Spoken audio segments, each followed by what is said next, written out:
If you thought upon completing the first F.E.A.R. that the world was in a heap of trouble, you ain't seen nothing yet. F.E.A.R. 2 Project Origin has undergone changes in names and publishers, but the visceral combat and creepy atmosphere remain from the first.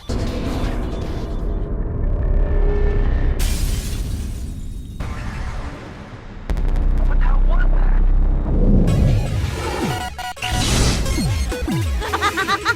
What the fuck?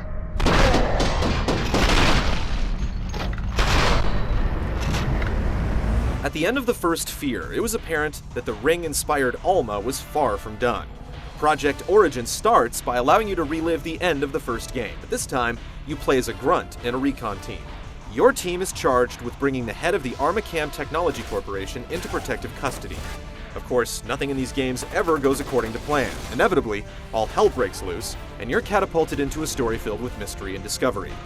All the while, you're pursued by Alma, who looks a little worse for wear this time around, if that's possible. It's not necessary to have played the first game, but if you have, you'll get a bit more out of the story, as there are plenty of references to prior events. Overall, the story is paced a lot more evenly than in the original. New bits of revelatory information are sprinkled liberally throughout each part of the game, making the whole thing much easier to digest. To say any more than that would ruin all the fun.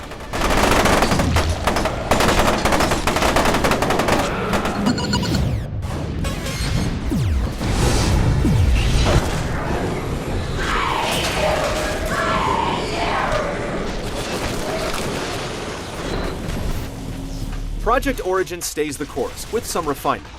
The main mechanic here is still your character's ability to slow time, making you one tough customer even when surrounded by enemies.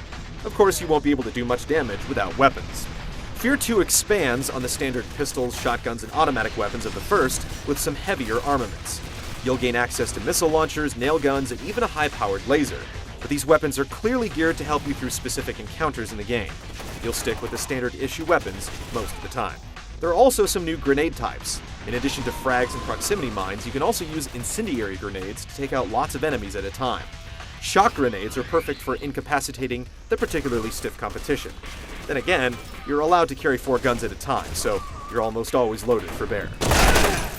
There's a much greater variety of bad guys. You'll still kill your fair share of replicas, but they now come in many shapes and sizes. You'll also get to dispatch supernatural foes with unique behaviors and attack styles. The single-player campaign is of average length, and unlike the first game that took place almost entirely in a series of office buildings, things are more diverse here.